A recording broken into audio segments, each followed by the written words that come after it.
En una crisis institucional como la actual, en la que los ciudadanos sienten desafección política por el propio sistema democrático, por sus instituciones democráticas y legítimamente elegidas, y por organizaciones como partidos políticos o sindicatos, se hace más necesaria que nunca la transparencia y el gobierno abierto. Y precisamente organizaciones internacionales como DINTRA, que es una organización internacional sin ánimo de lucro, pretenden implementar una democracia participativa a través, precisamente, del estudio de índices y evaluaciones de transparencia y de gobierno abierto a cualquier nivel político. Por ello, hoy tenemos con nosotros en nuestro programa de entrevistas a Ana Gloria Gómez, directora de evaluaciones de la Organización Internacional DINTRA. Y está con ella Isaac Moriel, politólogo y analista de datos. Adelante, compañero. Buenos días, y estamos aquí otra vez con Somos Politólogos Televisión. Hoy vamos a entrevistar a Ana Gloria Gómez de DINTRA y nos va a explicar un poquito más en profundidad la labor de DINTRA, lo que se está llevando a cabo y un poco lo que es DINTRA. Ya la semana pasada hicimos un artículo presentando un poquito su trabajo para que hoy pudierais entender un poquito mejor todo lo que vamos a hablar en esta entrevista. Hola, Ana, ¿qué tal? Buenos días. Hola, ¿qué tal? Buenos días. Pues aquí queríamos hacerte en primer lugar la primera pregunta, y es que nos digas cómo surge DINTRA, cómo es el principio del nacimiento, ¿no?, de esta idea. Bueno, DINTRA surge en Andalucía, un poco como consecuencia de la entrada en vigor de la Ley de Transparencia Andaluza. Pues nos vimos un poco en la necesidad y también en la oportunidad de evaluar cómo estaban cumpliendo los ayuntamientos andaluces con la transparencia, ¿no? Sí que es cierto que en ese momento ya existían algunas metodologías de transparencia, pero también es cierto que eran metodologías, en primer lugar, estáticas, es decir, pues que se hacían con cierta periodicidad, pero que casi que morían en el momento en el que los informes eran publicados, y además esas metodologías pues carecían un poco de la posibilidad de fiscalización, ¿no? Se emitían informes, pero no era posible un poco conocer cuáles eran esas evaluaciones o qué indicadores se estaban validando y qué indicadores no. Y además se hacían un poco sin contar con la participación casi que de las administraciones públicas y en todo caso de los ciudadanos, ¿no? Entonces sí que es cierto pues que periódicamente se lanzaban informes con su consecuente impacto mediático sobre datos de transparencia que luego pues eran difíciles de fiscalizar para el ciudadano y que a veces pues también de entender, ¿no? Entonces, pues a través de un poco la revisión de lo que había, quien es ahora nuestro presidente, Juan Manuel, estableció la posibilidad y que luego se convirtió en una realidad de evaluar a los ayuntamientos andaluces pues a través de una metodología que compartiese esos valores del gobierno abierto. Y entonces, por eso los pilares de DINTRA son la transparencia, la participación y la colaboración, ¿no? Esto creo que es lo que nos ha permitido que a raíz de ese estudio que se lanzó en 2014, en el que participaron tanto las propias instituciones como los ciudadanos y que ofreció muchísimos datos para el ciudadano, además fiscalizables, y una guía sobre cómo avanzar en transparencia para las administraciones, fue lo que nos animó y nos permitió a seguir expandiéndonos, ¿no? Después de Andalucía, seguimos con otras comunidades autónomas, como es el caso de la Comunidad Valenciana, en la que ya me has comentado que participaste, y así fuimos barriendo todo el territorio nacional en lo que a ayuntamientos se refiere.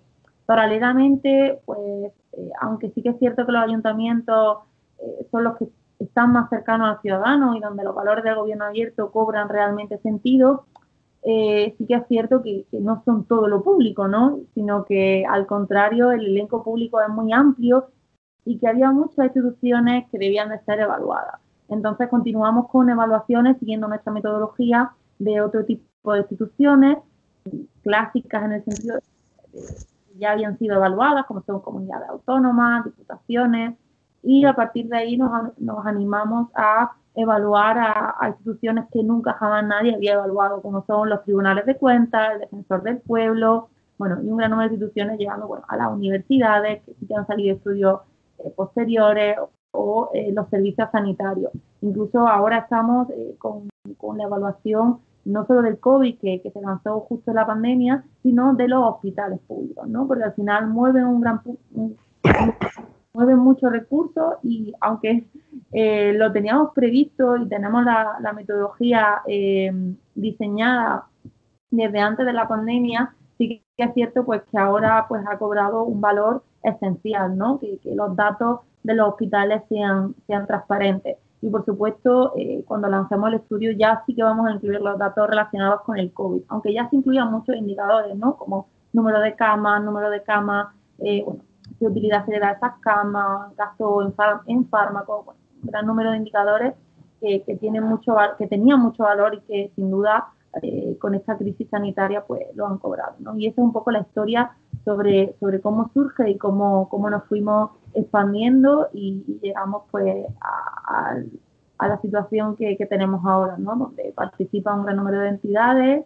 impactos mediáticos diarios y bueno, la verdad es que lo que surgió como una iniciativa además de politólogos vinculados a la Universidad de Granada, pues hoy se ha convertido en una referencia en materia de transparencia a nivel nacional. Vale, cuando tengas el estudio del coronavirus y de los hospitales y de la transparencia en los hospitales, ya sabes que nosotros estaremos encantados en darle difusión, nada más lo tengáis, enviárnoslo, que además me lo has dicho y estoy deseando verlo. Una pregunta, para llegar hasta lo que habéis llegado ahora, al principio necesitaríais una financiación y todo esto lleva una financiación. Yo, por lo que sé, no recibís ningún dinero de ninguna administración pública, ni de ningún partido político, ni de ninguna institución. ¿Cómo os financiáis? Bueno, la idea de DINTRA nace de un concepto de gobernanza colaborativa, ¿no?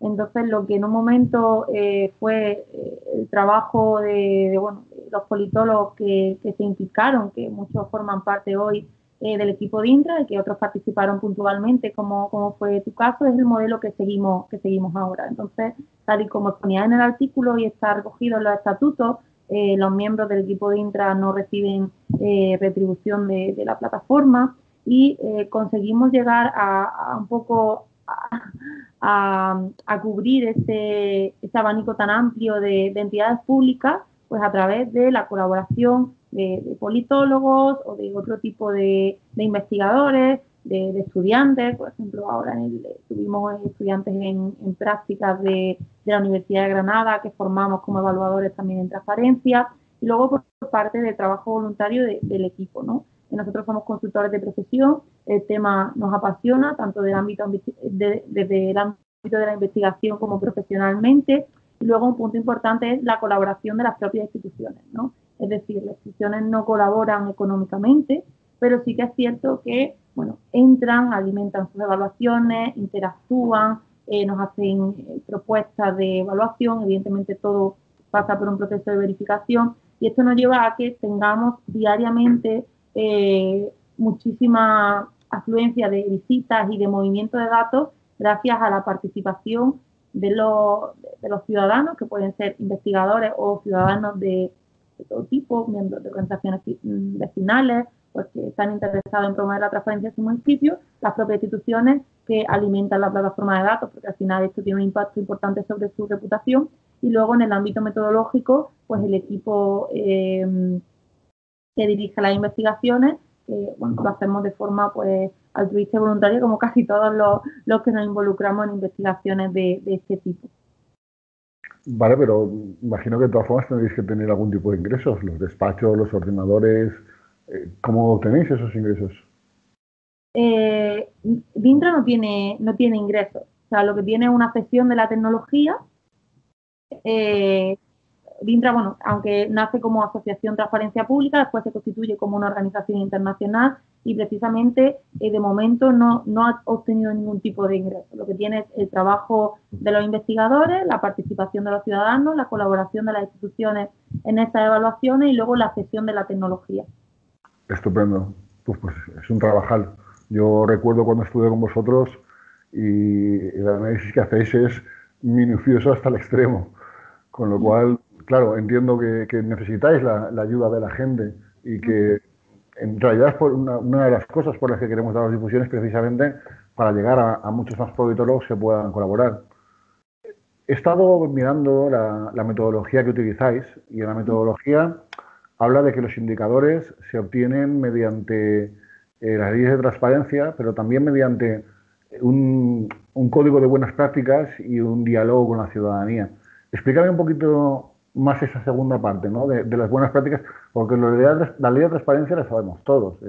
Hay países que pueden tener una ley de transparencia mejor, otros países que pueden tener una ley de transparencia peor, pero todos los indicadores que están más allá de la ley de transparencia, ¿qué metodología seguís para seleccionarlos? Bueno, la metodología DINTRA es una metodología, en primer lugar, dinámica, no solo en sus evaluaciones, sino también en sus indicadores, ¿no? Y esa cuestión es esencial y ahí es donde entra en juego o en valor el diálogo social. La normativa de transparencia, que evidentemente sus obligaciones legales están recogidas como parte de los indicadores, tienden a ser estáticas, ¿no? La Ley de Transparencia Nacional se promulgó en 2013, estamos en 2020 y no ha sufrido ninguna modificación, ¿no? Entonces, sí que es cierto, bueno, pues que lo que intentamos es que los índices de transparencia de Intra no muestren tanto el cumplimiento normativo, sino la percepción ciudadana de la transparencia. Y en ese sentido, consideramos esencial incluir lo que nosotros llamamos demandas ciudadanas, ¿no? Que además son constantes. Entonces, en primer lugar, la primera fuente sería la normativa. Cuando hablamos de ley, no hablamos solo de la ley nacional, hablamos de la ley autonómica también. Evidentemente, bueno, pues todas las que se han aprobado o han entrado en vigor de forma posterior suelen incluir nuevos indicadores o nuevas obligaciones legales. A esto se sumarían las buenas prácticas, bueno, pues desde el inicio, organizaciones algunas del ámbito público, como el Consejo de Transparencia, pues promueve la publicación de las agendas de los altos cargos, que no estaba contemplado en la normativa. Entonces, esa buena práctica pues es una de las que incorporamos desde el inicio a nuestros índices de transparencia. Luego hay otras instituciones que están vinculadas a la promoción de la transparencia, como por ejemplo a través de la FEM, la red de entidades locales para la transparencia y el gobierno abierto, promueven prácticas no solo en materia de transparencia, sino también de datos abiertos. Todas esas prácticas están recogidas también en los índices de transparencia. Y luego también las prácticas de organismos internacionales, para el gobierno abierto, como la OCDE y Banco Mundial, promueven una serie de prácticas para las administraciones públicas como una vía de mejorar la calidad de vida de los ciudadanos, ¿no? Porque se ha visto que la transparencia mejora la gestión y todo lo que supone una mejora de la gestión pública, pues tiene una incidencia positiva en la sociedad y en la ciudadanía. Esas buenas prácticas las convertimos en indicadores que se suman a la metodología y en última instancia, y no la menos importante, sino al revés, que es además lo que nos diferencia las demandas ciudadanas, ¿no? Y en ese sentido, pues incorporamos una serie de demandas ciudadanas que son, bueno, a veces se detectan pues a través de mecanismos como son investigaciones o interacciones en redes sociales, impactos mediáticos. Tenemos también un canal permanente de propuestas, tanto para las propias administraciones como para los ciudadanos. Y esto pues nos surte de ideas que luego pues evidentemente se estudian y se materializan en indicadores, incluyéndolos en la metodología.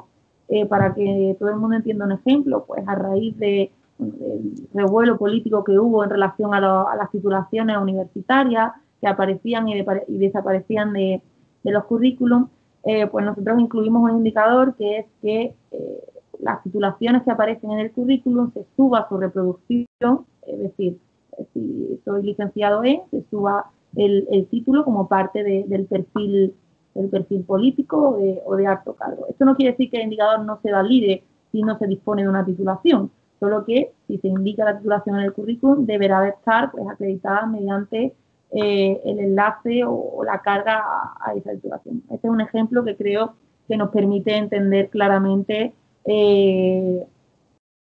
cómo es la dinámica, ¿no? Otro ejemplo pues son todos los indicadores que vamos a incluir ahora con el tema del COVID en todas las instituciones. Ya incluimos uno que, bueno, tuvo gran impacto, como fue pues, todos los contratos que se estaban tramitando de emergencia, ¿no? Un poco de forma excepcional. Bueno, pues este es un indicador que está contemplado ya en la metodología, que se incluyó en marzo y que va a seguir un poco ese módulo de indicadores COVID va a seguir aumentando, ¿no? Evidentemente se adaptará a la naturaleza y a las competencias de las instituciones.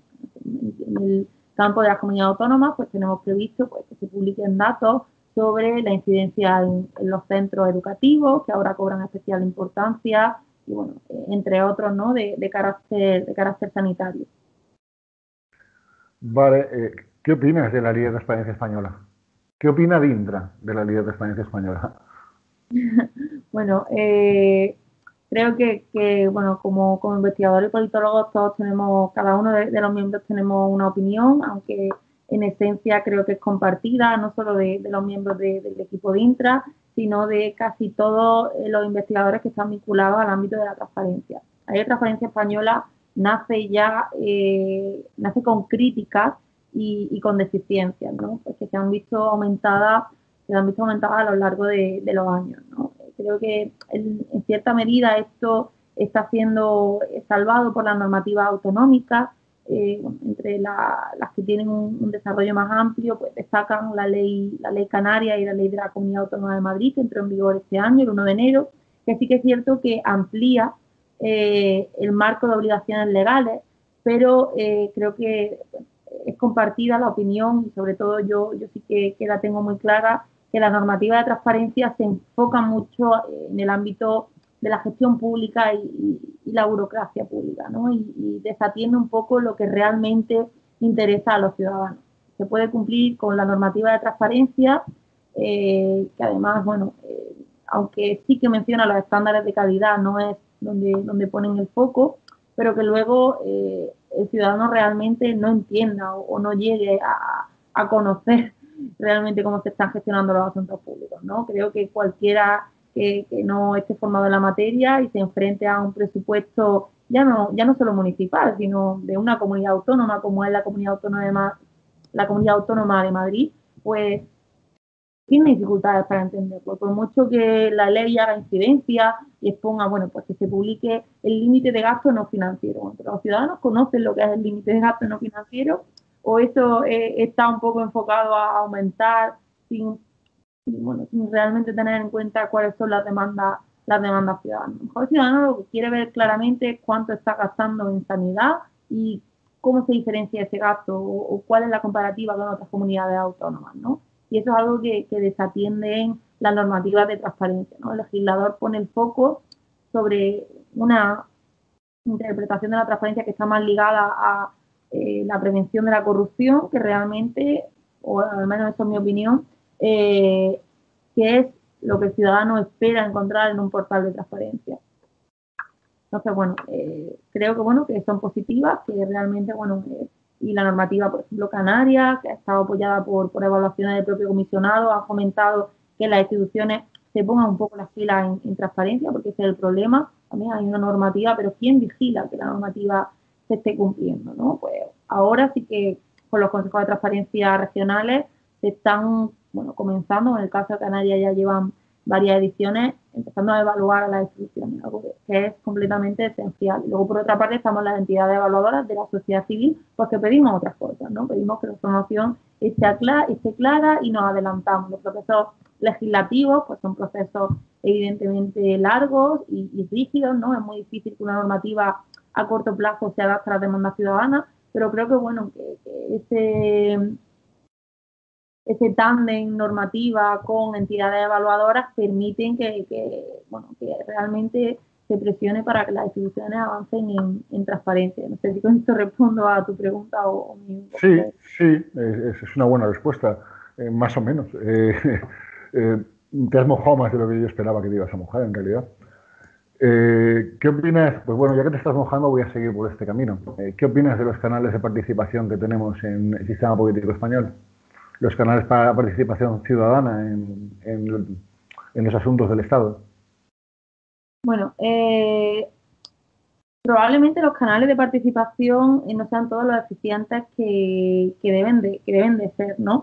Pero también es cierto que canalizar la participación en un municipio es complicado, canalizar la participación en un estado es sumamente complejo, ¿no? Entonces, sí que es cierto que deben de existir canales, pero también es cierto que la sociedad, desde mi punto de vista ciudadano, deberíamos de tener una actitud más activa en cuanto a la participación y que esta pues no se limite pues a ir a las urnas o a comentar con nuestros amigos lo que opinamos de la situación política, ¿no?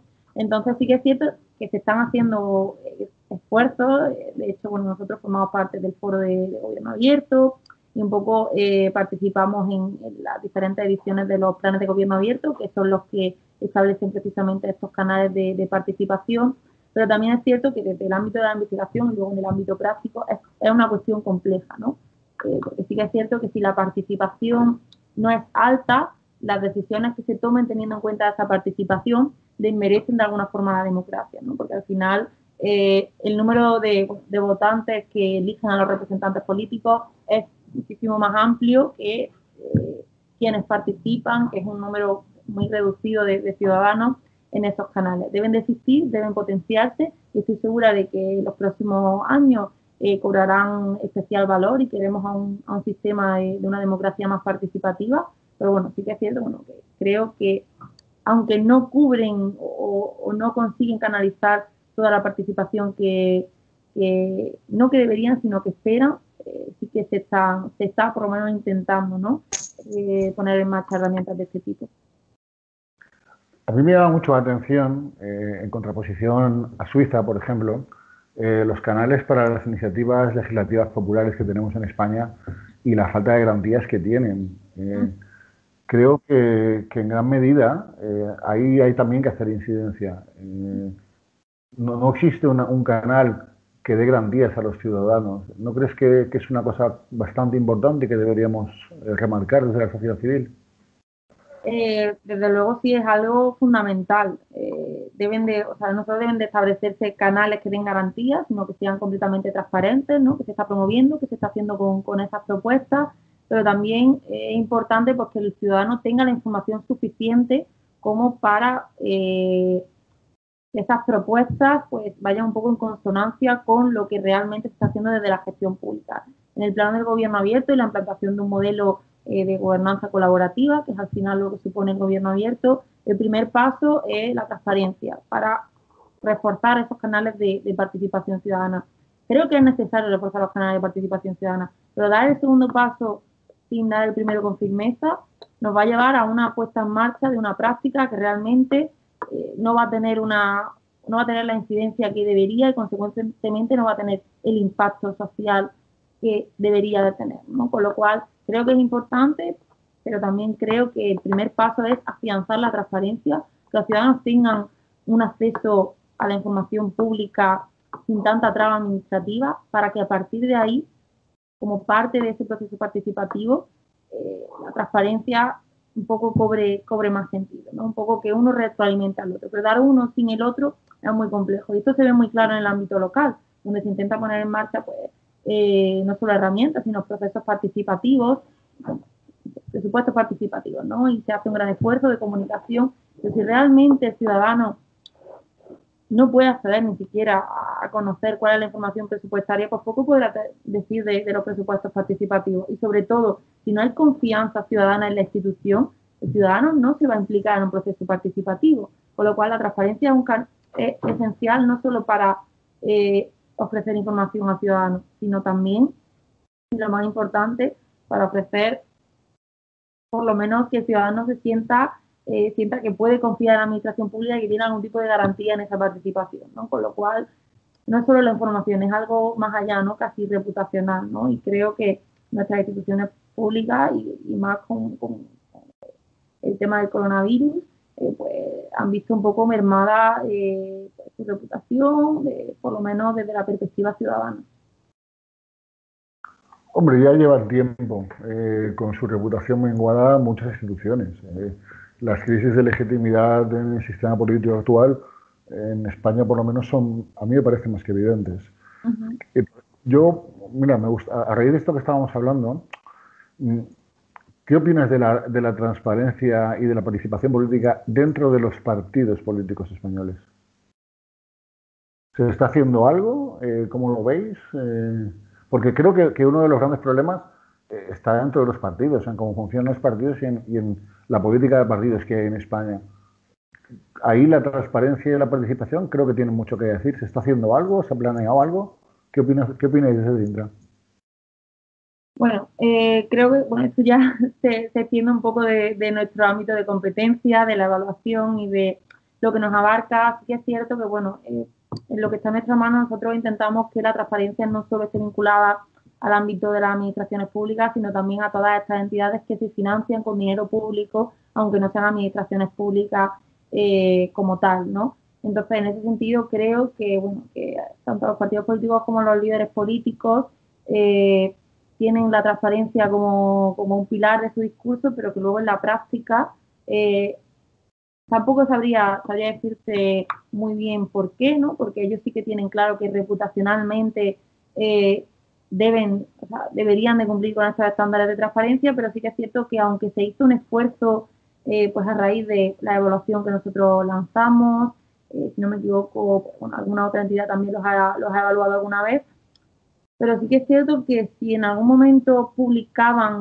bueno, tenían al día sus portales de transparencia, eso ha dejado de ocurrir de alguna forma. Entonces, bueno, creo que se han hecho cosas por la transparencia y por la participación dentro del partido, pero que se ha dado un paso atrás. Un ejemplo, pues son las plataformas que utilizaban como parte del partido, por ejemplo, Podemos, ¿no? Que bueno, cada vez tienen más actividad, su portal de transparencia ya han salido bastante impactos mediáticos sobre la falta de actualización y bueno, esto es algo que está ocurriendo un poco en general. De hecho, bueno, el ranking de partidos políticos y además nosotros no solo evaluamos a los partidos políticos, sino que intentamos hacer una incidencia ya en los líderes políticos, ¿no? Por lo mejor el ámbito del partido es más transversal, evaluamos a los propios líderes para que, bueno, se involucrasen con la transparencia. Bueno, por algún motivo están bastante más atrasados que las administraciones públicas, aunque en un inicio no fue así. Vale. ¿Alguna institución que haya destacado?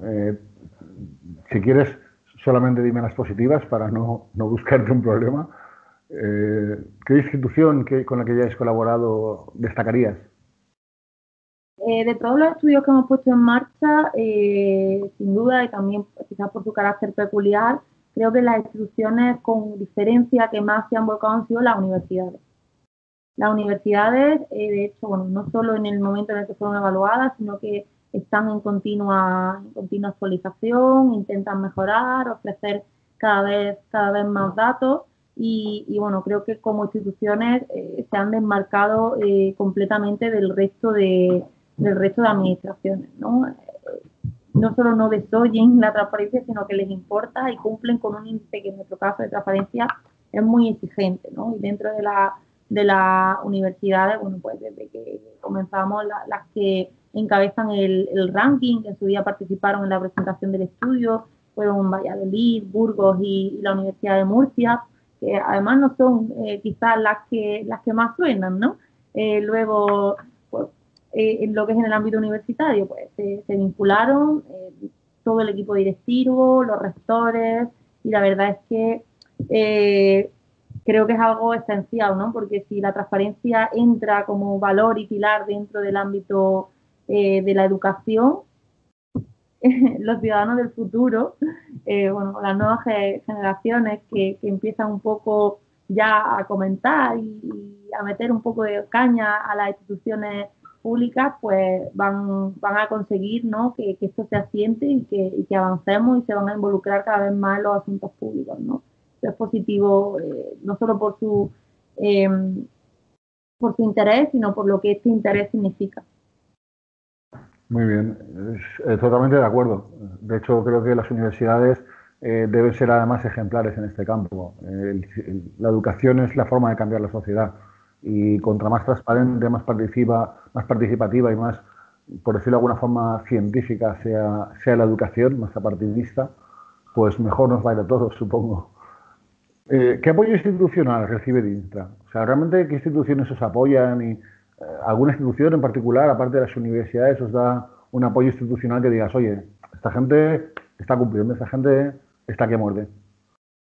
Bueno, yo creo que el apoyo institucional viene de todas las instituciones que entran, participan y actualizan su índice de transparencia y luego incluso lanzan, ¿no? Pues notas de prensa sobre los avances que ha habido. Entonces, bueno, pues cualquier institución que entre, que son cada vez más, de hecho creo que el número de entidades entre evaluadores e instituciones, teniendo en cuenta que hay más instituciones que evaluadores, era de unas 1.500, ¿no? Por lo cual son muchas las entidades que están entrando a actualizar y son instituciones de todo tipo, pues no sé, de clubes de fútbol, ¿no? Al final, cuando el Real Madrid quedó el primero del ranking de transparencia, hizo un spot publicitario sobre, al final eso es apoyo institucional. Cuando lanzamos cualquier tipo de evaluación, bueno, pues siempre que hemos propuesto presentar el estudio en una universidad, en una administración pública, que los líderes políticos y los responsables de transparencia se impliquen, siempre, la verdad es que siempre ha habido una respuesta positiva, ¿no? Y luego también están las instituciones pues que no quieren ni que le mencionen la palabra transparencia, pero son las...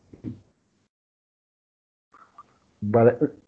También te quería preguntar acerca de las actividades de DINRA en el resto de países de habla hispana. Nosotros somos una revista que estamos orientados tanto a España como a Latinoamérica, sobre todo pues a los politólogos y expertos en diferentes ciencias sociales.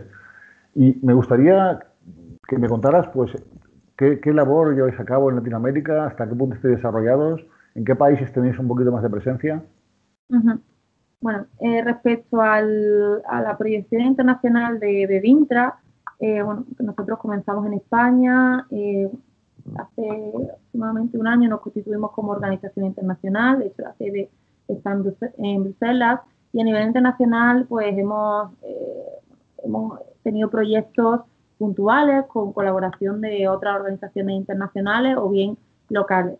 A destacar, bueno, pues un proyecto que lanzamos en el estado de Nueva York, que evaluaba absolutamente a todas las instituciones del estado, en Nigeria, evaluamos a las instituciones que gestionaban los recursos petrolíferos, que no es poco decir, bueno, y algunos proyectos así de ese tipo, pues que hemos llevado a cabo pues, con organizaciones o bien internacionales o bien locales. Luego en Latinoamérica, concretamente, lanzamos un estudio sobre los departamentos de la región norte de Colombia, si no me equivoco, lo hicimos en colaboración con una investigadora y una universidad colombiana. Y luego, bueno, hemos realizado evaluaciones parciales, pero que se han dirigido desde aquí, ¿no? Como son, por ejemplo, la evaluación de las capitales de América Latina. Pero bueno, sí que es cierto que estamos un poco en vías de expansión y la verdad que nos encantaría pues poder promover este modelo de evaluación que al final yo creo que ha tenido un impacto muy importante sobre la transparencia de las instituciones en Latinoamérica, donde además pues es muy necesario. Luego, bueno, estamos también con la expansión de un país vecino, que es Portugal, y bueno, de hecho está previsto que lanzamos un estudio sobre los partidos políticos y está previsto que en la primera quincena, entre la primera quincena, mitad aproximadamente de octubre, pues presentemos ese estudio en la medida que sea posible. Tenemos ya pues, el sí de una universidad, pero bueno, hay que un poco esperar a que la fecha se acerque porque el tema de los contagios es delicado, ¿no? Y la idea pues es promover exactamente el modelo que tenemos aquí. Vale, pues muchísimas gracias. Nosotros estamos a vuestra disposición para lo que podáis necesitar. Ha sido un auténtico placer. Y me gustaría finalizar la entrevista dándoles que les des un mensaje a nuestros lectores. Muchos de nuestros lectores son politólogos, muchos son estudiantes, son gente interesada en estas cosas y creo que les puedes dar algún mensaje, ¿no? Para dedicarles unas palabras. Claro que sí. Bueno, yo creo que en el ámbito de la transparencia y el gobierno abierto es importante que la ciudadanía se implique, ¿no? Y se implique de una forma proactiva y constructiva, ¿no? Y bueno, en ese sentido, todo lo que se puede hacer desde el ámbito de la investigación y de la sociedad civil siempre va a tener un impacto positivo. Por supuesto que el Intra está completamente abierto a vuestra participación, tanto en la revisión y elaboración de propuestas de la metodología, como en la participación pues para no solo actualizar, sino incluso promover un nuevo estudio, ¿no? Además, vosotros que ya estáis como medio de comunicación, creo que es un ámbito importante al que atacar. Y bueno, nada, invitaros a que entréis en la plataforma, si no habéis entrado, nos conozcáis y por supuesto que participéis. Pues nada, Ana, muchísimas gracias por la entrevista, ha sido un auténtico placer y una vez más estamos a vuestra disposición para lo que necesitéis. Cuando esta entrevista la lancemos, te la pasaré para que la podáis dar difusión también y cualquier cosa ya sabéis dónde estamos. Muchas gracias. Muchas gracias. Venga, hasta luego.